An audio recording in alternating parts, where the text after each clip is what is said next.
నేను ముఖ్యమంత్రి పదవికి రాజీనామా చేయను అని అంటున్నారు ఓడిపోయిన వెస్ట్ బెంగాల్ ముఖ్యమంత్రి మమతా బెనర్జీ. స్వతంత్ర భారతదేశ చరిత్రలో ఇంతవరకు ఓడిపోయిన ఏ ముఖ్యమంత్రి కూడా నేను రాజీనామా చేయను, గవర్నర్కి నా రాజీనామా లేఖని సమర్పించను అని చెప్పి అనలేదు. ఇదే మొదటిసారి జరుగుతోంది. ఎందుకు రాజీనామా చేయను అని చెప్పి మమతా బెనర్జీ అంటున్నారు. మా తృణమూల కాంగ్రెస్ పార్టీ ఈ ఎన్నికల్లో ఓడిపోలేదు.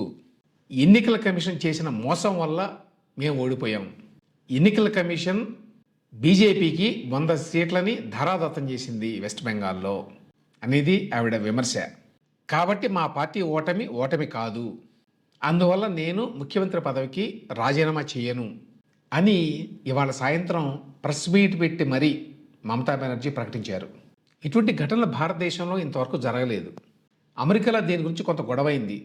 2020 ఎన్నికల్లో ఓటమి పొందినటువంటి అప్పటి రిపబ్లికన్ పార్టీ అభ్యర్థి డొనాల్డ్ ట్రంప్ ఇదే విధంగా మాట్లాడేవాడు.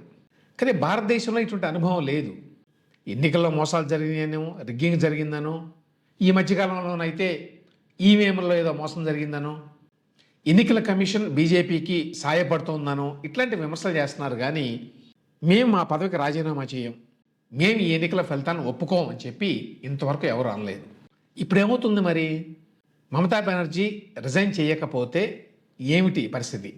ఒకటేమో ఆ విధంగా జరిగితే కేంద్ర ప్రభుత్వం రాష్ట్రపతి పాలన విధించవచ్చు.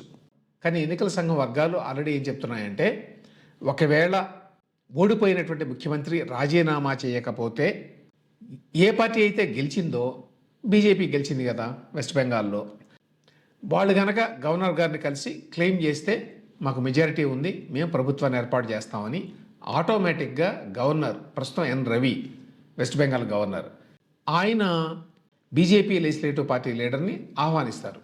కాబట్టి మమతా బెనర్జీ నేను రిజైన్ చేయను అనడం ద్వారా కొత్త ప్రభుత్వ ఏర్పాటుని అడ్డుకోలేరు. వెస్ట్ బెంగాల్ అసెంబ్లీ పదవీకాలం మే 7వ తేదీతో ముగుస్తుంది. అంటే ఇంకా 2 రోజులు టైం ఉంది.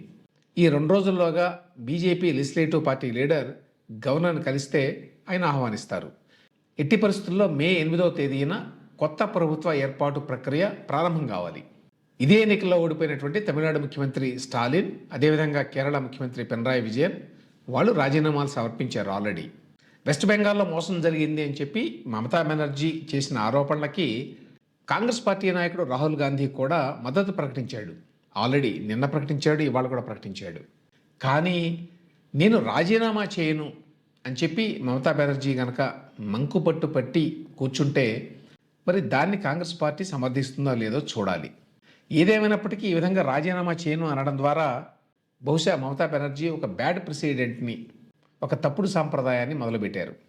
ఆవిడ చేసిన ఆరోపణల్లో కొన్ని నిజాలు ఉండొచ్చు. సెంట్రల్ ఫోర్సెస్ దిగి వెస్ట్ బెంగాల్లో పెద్ద ఎత్తున వాళ్ళు బీజేపీకి అనుకూలంగా వ్యవహరించారు పోలింగ్ బూతుల్లో, లాంటి విమర్శలు చాలా చేసింది ఆవిడ. అయితే రాజీనామా సమర్పించి ఆ తర్వాత ఆ విమర్శలు చేయొచ్చు, వాటి మీద పోరాడవచ్చు. కానీ నేను రాజీనామా చేయను అని అనడం ద్వారా బహుశా మమతా బెనర్జీ ఆవిడ క్రెడిబిలిటీని, ఆవిడ మోరల్ స్టాండింగ్ని తగ్గించుకున్నారు అని చెప్పాలి. ఆవిడ రాజీనామా చేయకపోయినా కొత్త ప్రభుత్వ ఏర్పాటుని ఆవిడ అడ్డుకోలేరు, కొత్త ముఖ్యమంత్రి ప్రమాణ స్వీకారం చేయడాన్ని ఆవిడ అడ్డుకోలేరు. మరి ఏ ఉద్దేశంతో మమతా బెనర్జీ ఈ రకమైన నిర్ణయం తీసుకున్నారో తెలియదు.